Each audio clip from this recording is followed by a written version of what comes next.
Apple is nearing that $400 mark, and when that happens, it brings a lot of things down with it. I'm here with Alan Valdes from DME Securities. So Alan, you know, it wasn't long ago the stock was around $600 and people were saying this is a $1,000 stock. I mean, very lofty price targets. Now we're getting near 400 and it's pulling down the NASDAQ along with it. It's really starting this pile-on effect. Yeah, it definitely is, and you're right. It's such a leader in the NASDAQ. I mean, it really led the whole group. And now, you know, I'm not surprised, though, that said, because Steve Jobs, I mean, when he passed away, the trouble with visionaries, a lot of times they are the company.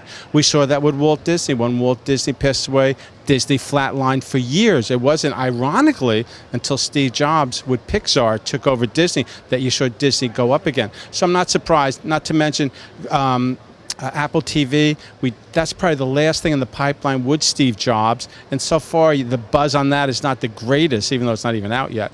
But I'm not surprised to see it kind of flatline here, but yeah, it would drag down the NASDAQ. Do you think too much dependence has been put upon this one stock, that so many, you know, again, indices, funds, investors just piled on so that there's just too much dependence on the stock, almost a, you know, too big to fail? You're 100% right. There could be a problem. But not only that, you bring up a good point. Everyone owns Apple. Almost every fund, every group has Apple in their portfolio. And we questioned when it was at 600 is where's the new money going to come from? Where are the new investors going to come from to get into Apple at 600? And as we're seeing it, they might not be there. I mean, this just may kind of drift down. I mean, it's still a great company, but I think, you know, it could have peaked. So if it cracks that $400 mark, you know, technically it sounds like that's a very psychological level that it could go even further.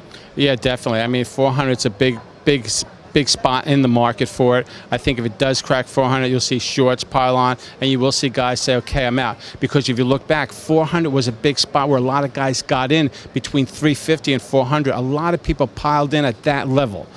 From 400 up to 600, it was momentum, but not all that huge volume that we saw. So you could see a lot of people saying, well, I'm getting out, just going to break even and get out here.